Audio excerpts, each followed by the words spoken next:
Awesome. Yeah. So agenda, I mean, we don't have a lot of time, so we're probably going to go pretty quick through this stuff. If you roll, hopefully I can roll back on this. Can I roll back or does it go forward? Feel free to connect to us. You saw our email addresses. We'll share the slides out and content out. Feel free to reach out if you have any questions afterwards. We'll try and get through so that we have some time towards the end here. And then But we're happy to answer afterwards. Yeah. In these emails. Yeah, so we'll go through quick refresher on relational databases in NoSQL. Maybe familiar with that already. And then we'll dig into the meat of it, which is what is NewSQL and distributed databases. And then we'll get into some use cases that use our platform and our solution that is really being geared towards distributed transactional databases. For some reason, my mouse doesn't like this. So sure, yeah, okay, we'll do that. So I'm assuming most people, and maybe I shouldn't assume, but how many people are familiar with traditional relational databases, SQL Server, Oracle? And I hate doing the hands up thing, so you can kind of go like this if you want to. It doesn't really matter. I just want to get a pulse. So, okay, so maybe half, is that true? Okay, once more. Who's familiar with relational databases? Okay, so let's say 70, 80%. Who's familiar with NoSQL databases? Who's worked with NoSQL? Okay, maybe 50%. Okay, so this is good. So we're gonna do a quick refresher, and I'll make this quick. Normally, when you're making a decision as to what database I should be storing my data in, there are some rational choices around, do I need to be schema bound, schema list, high concurrency? The reality is, really depends who you are. If you're a developer, you're going to lean to something lightweight like Mongo or Cosmos. If you're an analytics professional, you'll be like, I want to use Synapse, or I want to use some, Databricks, and I'm going to put it in Delta. So typically, although there are some rational decisions around it, it often comes down to who's building the solution. And there's no shortage of technologies in each of these spaces, right? So in Azure, we have many services. Some of these are native Microsoft technologies. Some of these are partner technologies. Some of them run in Marketplace. Some run on IaaS, which is just on a VM within Azure. So there's no shortage of technology. And it usually comes down to, do we have constraints? Do we need a lot of structure and rigor around it? Or do we need to be more on the application development side, something really loose? And so for relational databases, the value of them, and they've been around forever, probably longer than most of us have been alive. I won't admit anything, but they serve a great purpose because they add a lot of structure to data. But they also can inhibit innovation and velocity when you're going to write an application or you're building a solution, and every time that schema or structure changes, you have to go back to your database, you have to change the tables, you have to add columns. And so your data has to be structured. Also, databases start to fall down when you add a lot of data and they start to slow down. So people have probably seen that where new solution comes on, reports are snappy, a couple of years go by, you've collected a whole bunch more data and it takes forever to run a report. And that's because databases traditionally can scale up, but they don't scale out very well. NoSQL databases, on the other hand, are on the other side of that spectrum where we don't need structure. So we can store whatever data we want in the database. Typically, it's a JSON-based structure, so it's a semi-structured document that we'll save into the database, but there's no guarantees around that structure. And so the flexibility is that as an application developer, I can just start writing data to it. And I don't care if the schema changes, the structure changes, the attributes or the data types change. There's no constraints. I just write it. Think of it as like a glorified text document where I can put anything I want in there and then just save it. Yes, it's fast to create the database. Yes, it's fast to build apps on top of this, but eventually you pay the piper. And you pay the piper when you try to pull data out and make sense of it. And so where relational databases are nice because you can go and you can see all the definitions of tables and it's easy to build reports out of it. NoSQL databases, you have to do a lot of interpretation. You have to join data. It becomes a lot more complex when you go to consume it. So there's no easy button. There's no shortcut. When we talk about building a model within these two paradigms, the green line is the easy path, right? So I'm building a solution. If I use NoSQL, the hamburger is my analogy. Think of a hamburger as a data element where a hamburger is going to have bun, bacon, lettuce, meat. I can choose whatever I want and I can throw it into a table. There's one piece, it's a hamburger. If I'm building it in a relational database, I have to create a table with all the different lettuce types, a table for buns for all the bun types, a table for a hamburger, which is linked to all those different lettuce and bun types and join them up. So it's a big complex data model. Then if you go to the next one, Gary, if we go to consume that data, if it's all normalized, it's super easy to consume because it's all structured in there. Whereas if it's all embedded as one piece, we have to do a bunch of interpretation on that data to get it out. So from an analytics, if you're working with data and trying to build data solutions and analytical solutions, it's much easier to work with structured data than NoSQL or than NoSQL data. Yeah. So the analogy here, or the example, and you can hit next here. It'll build out. Keep building it out. So relational on the top, which is in this case, think of a restaurant. We have a menu item and then categories.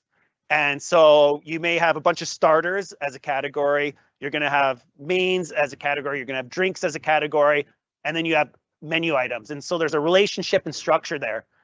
On NoSQL side, I just have a JSON document and I can add hamburger, which is part of this category sandwiches. And I throw all the data elements into one JSON block and I save it to the database and I'm done.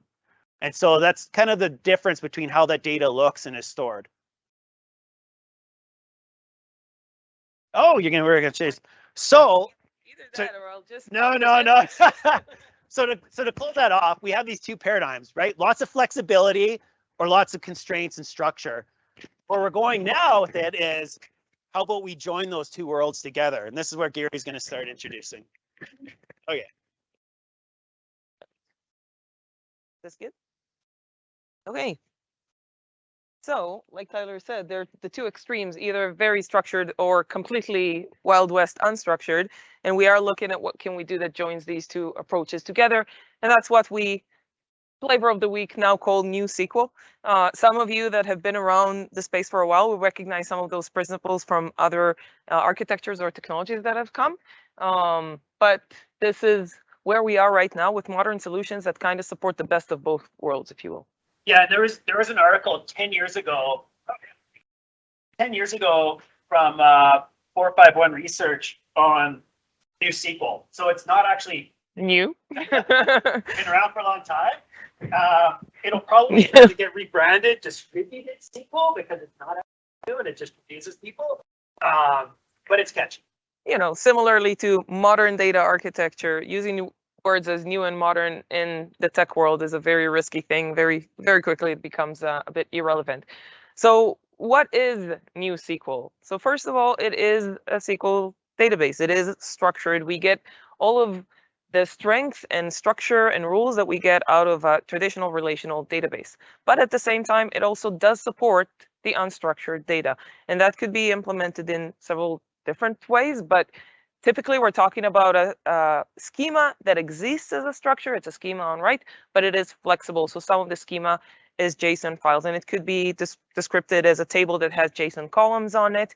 And those are, you used to have this type of functionality in some traditional databases in the past, but those documents didn't have the strength that you have with a NoSQL database. You couldn't query very efficiently on them. They weren't indexed. They weren't accessible like columns in a structured table are. In modern technologies now, they are. So you get that flexibility of a NoSQL database where it's completely connected into a structured table with all of the additional transactional completeness, performance, all of the strengths that you get with a traditional SQL database. So like we said, best of both worlds. The other thing that we're seeing with NewSQL databases is back to that comment that Tyler made about scale and growth, where traditional databases start to break because they can only grow one way, only grow up and not grow out. A NewSQL database would typically be a distributed database, which is why this is our best bet on the next rebranding, is calling it distributed SQL. And so we would have those separate nodes in an engine that will make the experience of accessing these nodes and combining data through them as seamless as it is in NoSQL technologies. And then the last bit in here, cloud native, all of these solutions that we're seeing nowadays are in the cloud. It's not a huge surprise because the world as a whole is progressing towards cloud technologies. All of the ease of maintenance and setup and use that we get with the cloud and that flexibility. If you think about building a database solution that has flexibility and growth and can start very small and scale out, that very much lines up with all the strengths that cloud offers as a whole. That's not to say that there aren't NewSQL solutions that could be implemented on-prem. Some of these solutions are definitely supported, and there are flavors of cloud on-prem. If you think about Azure, for example, we have a flavor of Azure that you can install locally if you don't have internet connectivity and so on. But typically, these technologies were born in the cloud, and they are very much cloud-based and cloud compatible. I feel like I moved through this too quickly because I felt we were, because I was like, we're behind time, so I should really run through this. I think like, we captured it all, right? You're typically cloud-born, to Gary's point, you can deploy this on-prem, but when you start to look at distributed system, it doesn't make sense to buy pure hardware for a distributed system on-prem. The value of NoSQL, if you build solutions on it, is you can deploy nodes globally, and you can connect to those nodes globally. You can actually have multi-masters globally with currency. So I can be in Calgary at the airport, checking in people, writing data, and I could be in Singapore writing data, and there's consistency. And I may be trying to book the same flight for two different people, but I'm writing locally, and I have a consistency model between those. So if you're familiar with NoSQL, that whole consistency model around how do I guarantee that if I'm writing data in two locations that they talk to each other, that's always been a challenge. And there's gray areas of how we do that. And these architectures address that as well. Yeah, and if you think about it, in most technologies that we were familiar with for data storage, the distribution and asset compliance were two features that were kind of contradictory, right? With asset compliance, where we get a transaction that we can trust, and we always know that a piece of data is consistent, like Tyler said, but also isolated from anything else done in the database.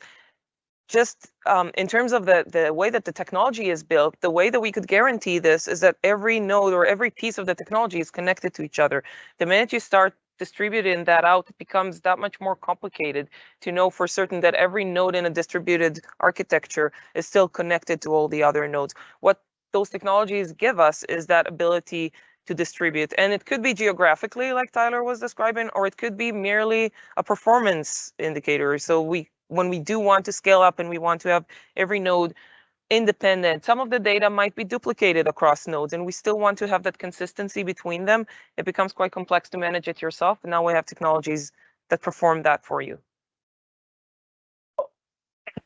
Segue into one of those technologies that we're going to talk about today. So Postgres has been around for a long time. It's fully open source, relational database, been around forever. You can download it, use it for free. Think of it like the Linux operating system. There's flavors of it that are paid through, or there's free instances. In Azure, we have Postgres as a service, which is one of the only unforked versions of Postgres available as a service. What that means is that we don't add Microsoft proprietary content into that database. So if you use Postgres in Azure, you can take that and run it locally on your hardware if you ever really wanted to. There's nothing unique and proprietary in Azure that we're adding outside of performance and monitoring and all those kind of value adds, but we don't change the code base of it. Where Postgres hyperscale comes into play is to say, we took our Postgres database that runs as a service, so it's fully managed, runs as a service in Azure. We did an acquisition about 5 years ago of a company called Citus. And Citus built an extension to Postgres, which enabled you to build a distributed version of Postgres. And we'll talk about what distributed databases mean and what that looks like. But think of it as taking a single instance of a database, scaling that out, not up, but out. And so we acquired this technology, and now we baked it in to a service within Azure called Azure Postgres Hyperscale. And so it looks and feels just like a Postgres database, but it gives you distributed capabilities. The value of it and why we would use it is if you think about transactional systems. So you're writing heavy writes to a transactional system. There's an immense amount of load on that. And then you often have analytical systems, which are heavy reads on top. So think Synapse. A lot of times what you'll do is in Synapse, you'll have a batch process that takes a whole bunch of data, moves it into Synapse, and then starts processing it for the purpose of analytics. So you've separated your transactional and analytical systems. With Hyperscale, with Citus Hyperscale, the intent is that I can run operational analytics on top of a transactional system. Let's just use one database, distribute it. We'll use it for heavy reads, so we're writing data. And then we also are hammering that with requests of, I want to do analytics on it. I want to build reports on top of it. And so it enables you to both do heavy reads and heavy writes, and kind of this notion of NewSQL. It allows you to use it like a NoSQL database where I can write JSON or semi-structured data into it through a column we call JSONB, and we'll show you what that looks like. So you're kind of getting the best of relational databases, best of NoSQL, and distributed capabilities. So on a distributed database, for those who are not familiar, the way it works is we take all your data and we chunk it up into what we call shards. And we write those shards into nodes. And so these data node 1, 2, however many you want, think of those as independent instances in this case of Postgres. And so we take a big table, we chunk it up, and we store little instances of data into little databases. And when a request comes in, say someone wants to select some data, it gets selected to one coordinator, and then that coordinator determines where that data is. And because it's just running query on a little set of data, it's very fast to get that data back. That's a very simplified version of how the distributed database works. Yep. Just want to throw a comment in there. If you have background with databases and you think about chunking data and splitting it up, there is a different approach that you probably are all familiar with partitioning. And the biggest difference between partitioning a table and sharding a table is that with partitions, you try to get to a point that almost every query you run would go to a specific partition. Here it's the complete opposite. You want to have your query that, let's say, needs to load this much data and have it run on as many servers so that each server has a small workload to run. And so it runs very quickly, and in the end, it all just gets patched up. So when you shard your data like this between components, what you're thinking about is, how can I break this down to the smallest pieces of work so each one of these little computers can run really quickly and bring my data back? Yeah, and that's important. Work with NoSQL. First challenge is always, how am I going to break my data up? Like, do I break it up based on geography? Do I break it up based on users? Do I break it up based on, if it's like retail, do I bust it up based on stores or managers? Like, how am I going to distribute that data? And this isn't a silver bullet. You still have to think about a sharding strategy and how you distribute that data. So that's always the big one, is how you break that data up. And that can evolve and change over time. There are, so again, just as an FYI, there are other technologies out there that are moving in this direction. So our service around Postgres, Citus Hyperscale is obviously the Azure instance of that. There are some other startups that are starting to move down in this direction. Google's had Cloud Spanner, which has been probably one of the first to market in this space. And then Yugabyte and Cockroach are two relatively larger players that can run in Azure Marketplace. So if you're familiar with provisioning and deploying services in Azure, there are marketplace deployments of both of those. And then Single Store is another one which we see. So there's this whole like ecosystem of little startups that started to solve this problem, because people are running into these challenges of, I don't want to be moving data all over the place. If you look at architecture diagrams often, and we're bad at it too, you'll see, 20 little boxes, and the data is coming in, getting stored, and it's getting moved into like ETL, into an analytical solution. Then that's also getting streamed into like a cold storage or sheet storage, and you've got all these branches and arrows, and the data moves through systems. And so part of this is to say, like, how do we simplify architecture? And by doing that, you reduce the number of services that you're using, but you add some of those capabilities into existing services so that you don't have to have new boxes. And we're bad as architects. For those of you who are architects, we're bad at this because we get excited. We're like, oh, we have a new box we can put on there, and it does this purpose, and this is great. But when people look at it, it's just like you're adding complexity, and you're adding cost, and you're adding latency. And you're adding failure points. Yeah, additional failure points. Then now I need to know 5 technologies, not 1 technology. And so part of this is to say, like, SQL is pretty universal. It's been around forever. Writing a SQL query, most data practitioners know how to do that.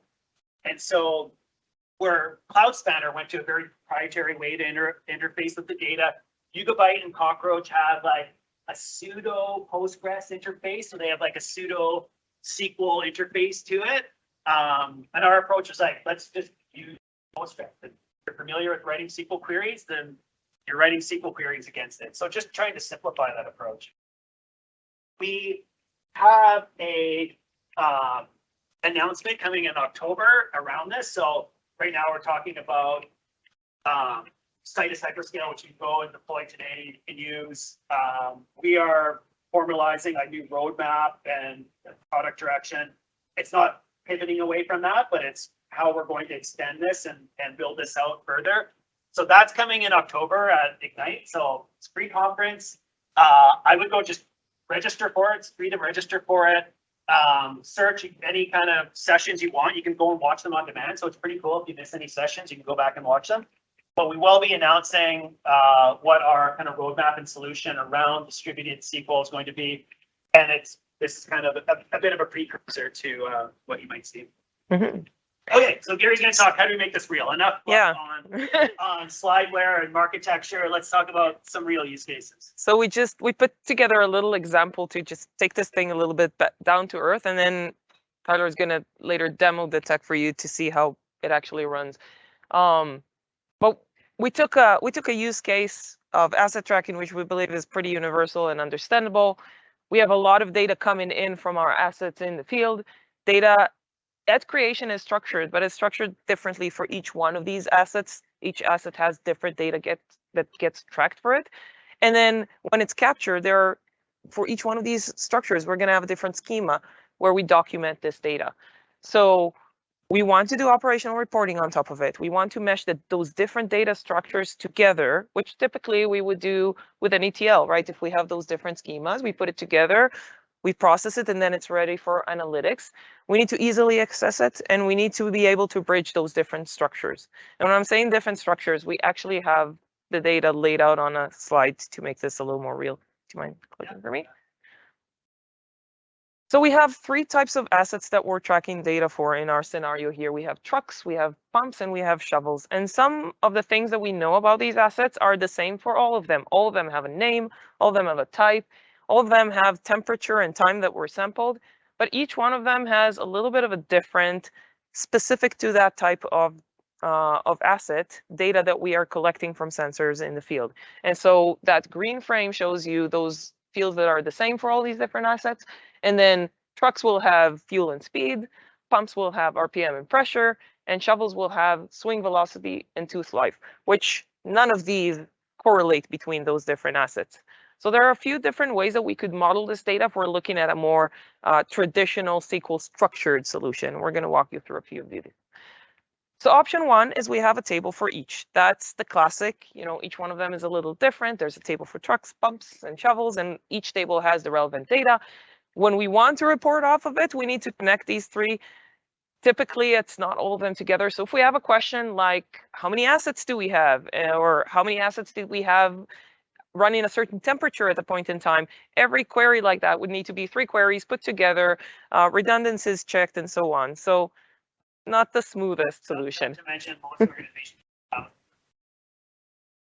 Yeah, we kept it to 3 so it fits in a slide, but typically we're definitely talking about more. So if you think about it for scalability in terms of how many designs and every new asset that comes into the organization will probably come with a different proprietary set of measures that come from the manufacturer, another table and another table and another table, and before you know it, you have a 2,000 table database to manage. Option 2 is we do parent-child. The green box becomes the asset table, and then every type of asset will have a child table that will connect to it, typically on the asset ID, and have all the additional data. We're still creating the 1,000 tables because every new one will require another child table. And on top of that, I've been in places where we implemented this, and those joins tend to create the most beautiful Cartesian products and very wrong reports. So we've now clunked it up and didn't gain anything. Option 3 is a sparsely populated database. Every new attribute that comes in becomes another column. So instead of 1,000 tables, you have 2,000 columns in the table. Nope. Well, I have seen a place where this was implemented. We can pivot the data. We can have basically a line that says, what is this measure? What is the column? And what is the value? And that means that every time that you actually want to query on any of this, you need to pivot it again in order to actually make sense of it, adding complexity, compute, and time to every query that you run. Yeah, this gets really expensive when you want what's elegant, like for any combination of attributes. And then when you go to unpivot it, you need to throw an immense amount of compute to actually unpivot that data. And the more data you collect, it gets slower and more expensive. So yeah, it starts elegant, quickly breaks down. And really, it seems as an elegant way to store, but this isn't ever how you want to access the data. There's not a single time that you would just query it as is. And there we come to our hybrid approach. We have the columns that repeat themselves, and those are strongly structured, and everything else becomes a JSON column. So it's extensible. We can put whatever we want into it. And as more assets come in, there are just going to be different structures of what winds up being in that extension data column. So we have the structure, we have one table that doesn't balloon beyond proportions, and we have easy access. So why doesn't everybody use this? I'm going to say the first one that we didn't even put in here is I don't think everybody knows that this is an option, right? So this technology, like Tyler said, it's not really new, but it's also not that commonly used right now that everybody's familiar with it. Distributed systems can sometimes be more expensive, bigger, more clunky than having a single database, but choosing an distributed architecture doesn't mean you need to set up 30 nodes. You can absolutely set up a single node and still enjoy all these benefits, and as it grows in the future, grow it out. Been familiar? Oh, so you did put that in there. Never mind. Read the slide before you talk, Giri. And then decisions around how we format and store data tend to be taken by different parts of the organization, and there are different considerations that go into it, and not always all of these thoughts around what am I going to do for analytics later, or how does this best serve different functions of the data, they don't always factor in. Developers, like more app developers in it, they're using like Azure functions to get the data, they're using NoSQL databases, and then those that are like analytics people will be using like Data Factory to pull the data in and putting it into Snap. So depending on, again, going back to depending on who you are, is what you tend to gravitate to solutioning these. So that's why oftentimes we haven't seen this middle ground where we've seen a hybrid approach. It's all often depending on who's making the decision is what they know, what technology, right? What they know, what they're familiar with. And I do think that it's that last little point at the bottom, but there is a performance cost to breaking apart JSON versus having data really structured into table in advance. There's a lot of additional efficiency that were put into the NewSQL engines to make to help optimize the querying from JSON columns, but it's still it's more storage, it's taking it apart during runtime. It's still not as efficient as having something strongly structured into a table. So really depending on how you use the data, in some cases it is worthwhile to build a strong schema in order to get the performance gains. So quick demo, I know we're tight on time. I'll go through as quick as I can, but This is the Azure Analytics User Group. Hopefully most people are familiar with the Azure portal. No assumptions here, no judgments either. But these services can be provisioned directly through Azure. When we go to create an instance. You're not sharing the instance, though. Oh, Yeah. I'm not sharing my desk. I thought we were. So where I was in the Azure portal, to Azure Databases for Postgres. And then when I go to create an instance, you'll have a few options. Flexible service is a single instance of Postgres, and then hyperscale is that distributed instance.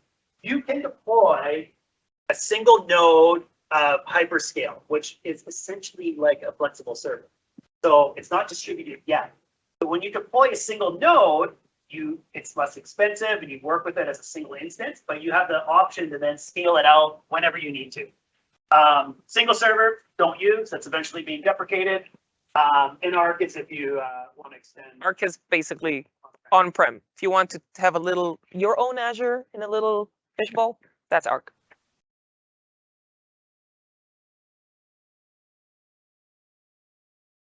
It's yeah, it's not exactly a switch. You can migrate from one to the other, but an instance would be either or.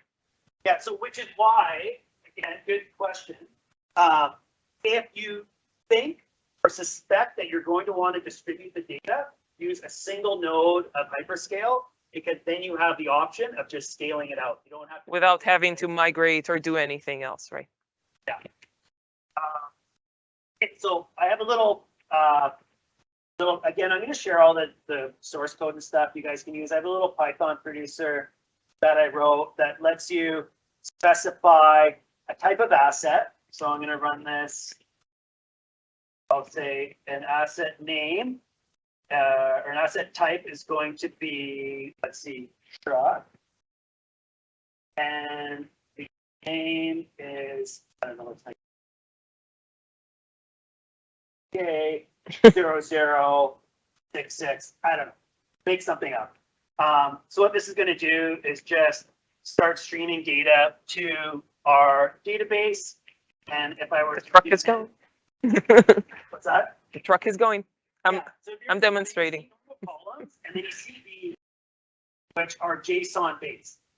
And if we were to say, okay, that's good. I also want to send a pump with the name data. There we go. You'll see the data and the pump is going to actually be a little bit different. So if we see the truck has fuel, speed, belt, the pump has RPM, pressure, relevant data per month. Okay, good stuff. So we have this streaming into a database.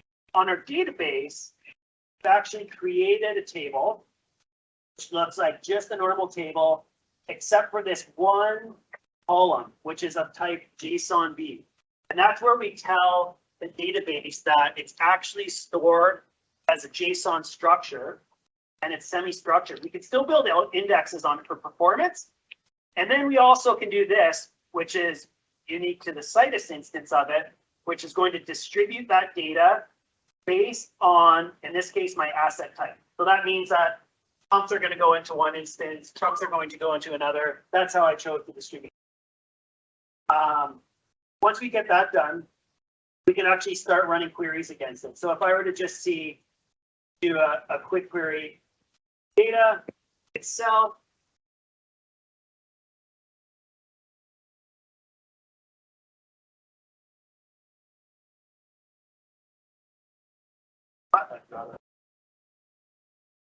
you'll see this extension data of JSONB, and it is just a catch-all for that semi-structured data. We can do more complex queries, so we can start to do things like grouping and summarizing, and you'll see the way it works is we look at the extension data, we grab the fuel type, and we work with it just like a normal column. Okay, looks pretty self-explanatory. And then what we could do is, if you're familiar with tools like Power BI, so that was just querying the data. When you pull data into Power BI, And in this case, you can see I pointed to that at the table. And our data is nested as JSON. I identified it as the JSON column, and then I broke it apart. And you can see now Power BI sees all of that data within that table. We can then work with that data as we would any other table. So again, I glossed over that. It's tight on time, but consuming the data, it's consumed the same way you would any relational database table. We have half of the table structured, half of it semi-structured, just JSON based. Tools like Power BI can still consume that data, no problem. You know, you can use all the features within Power BI around routing that data. Some of the data we had there was geo-based. In this case, I simulated like a field operation where we can build heat maps around where that asset's operating. In this case, the truck's moving all around. Here's all the data points for that location. So all the same capabilities that you would otherwise have in like Power BI. So I'm going to pause here to whiz through all of that and open it up for questions you guys have on it. Oh. I don't mind if we're Sure. Yeah, absolutely. Okay, Yeah. sure. No, sounds good. So, any questions? Yes. Yeah. Right. Yeah, So the question is, for the audience at home, the question is comparing the key value of a JSON to actual columns in a table. Have we done empirical comparing of performance and how that actually runs? Is it faster? Is it slower? And by how much? Yeah. Okay. Okay. Yeah, go on. Good question, right? So said there is a cost. So most performant way would be to have it as a there is a cost to the engine having to break apart that JSON, but it's very minimal. We're not saving this as a text document with we had to go in and break those key value pairs out. Sure, there would be a lot of overhead around that. Because it's stored as JSON data type, engine knows that it has a semi-structure to it. You could create indexes on that to help with the performance of it. And so there's a fairly minimal gap between a table with that column as a defined structured entity and one that's part of JSON. Again, running queries, benchmarking, building indexes on it is all going to be an important part of performance. But because this is a distributed architecture, if you have the right sharding strategy, you have the right indexes, there's no impact to performance that would dissuade you from using this. And I would add to that we have seen a difference when testing this out between such components as they were or were not indexed. Once you index a certain field within that JSON, the index tree is a sub part of only the rows that would have that indicator, and the pointers work just like a regular index. So at that point, it's practically the same. Building the index might take a bit more than it would on a normal column, but once you have an index in place, it's completely equivalent. When there isn't an index, a little more, but like Tyler said, not to the degree that you would shy away from using the technology. Yeah, the nice thing about the service too is it has performance recommendations. So if you turn your solution on, start querying a certain pattern that an index would help through Azure, because it's a managed service, it'll make index recommendations. Say you should apply these indexes to this table, and you can do. Yeah. Right. JSON schema, so that the server kind of has an idea of what data and data types key value. It doesn't. So Repeat the question. Yeah. So Jared's question: can we provide a JSON schema so that the engine has a heads up as to what to expect with like data types or examples? So don't provide any kind of example, because the whole objective of the column is it has to conform to a JSON structure. Yeah. Which is, think of like a column, comma between and an end of row indicator. So there's a loose semi-structured pattern that you have to follow. But because you've defined that as a JSON B type, the engine knows that there's elements in there that need to be broken out and used. So it doesn't split to pattern that you tell it to, but the engine has intelligence to know where to go find those data elements, and it's not like you would be searching a bunch of text columns. And for wanting to have something that has a little more rigor around it while not going all the way to the structure of a table, I would just say that's something I would put above the database. So the database engine will not, we don't have templates for JSON, but the application that writes into it, there's no reason why that wouldn't enforce that. Yeah, it's funny, like if you think of technologies, so like Databricks Delta, right? That's becoming a standard on the analytics side around structure. It started as very loose on structure, and they're starting to add all these capabilities like ACID transactions and things that relational databases have had forever. Now, where relational databases fell down is they just couldn't keep up to the performance of something like Delta. Whereas what you're seeing now is Delta bridging the gap because it's getting more relational functionality, and relational databases bridging the gap because now you can distribute it, you can use semi-structured data. So this whole world is kind of coming together, like I was saying, where many services are starting to overlap more. Just want everything. We're not willing to give up one feature to get the other. Icon in that diagram, that's like Everything. Insights coming out. That's it. Mhm. Not too much to ask. So we're gonna have to Mhm. Yeah. Cool.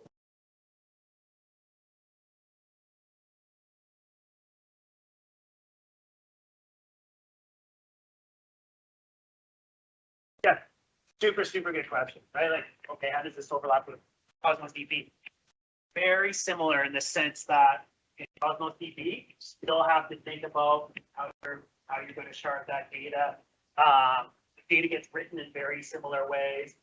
In a lot of cases, there's direct overlap. Where this comes into play is you have a SQL interface. Cosmos has the to it, but you get a full PostgreSQL like transactional interface to the data. So Cosmos, you're halfway through a transaction, the application has to understand if that transaction fails to now roll back.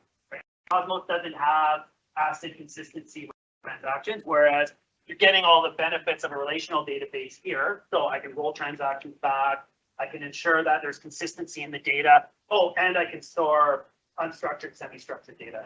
So you get a lot more flexibility. Cosmos is very geared towards, it's very performant for use cases when you're doing things like single row lookup. Like you have an application and you want snappy results to look something up, NoSQL, absolutely.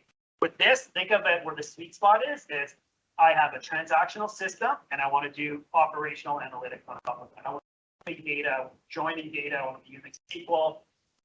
Those are things that SQL databases are not good at. So again, use case understanding, but those worlds are kind of converging. And it's a good question because oftentimes when you look at, hey, we can use a JSON B column, why do we need a NoSQL database? Sometimes the answer is don't use this. But it's important to understand that use case because there will be instances when you need consistency of the data and you need that single lookup performance that you'll get.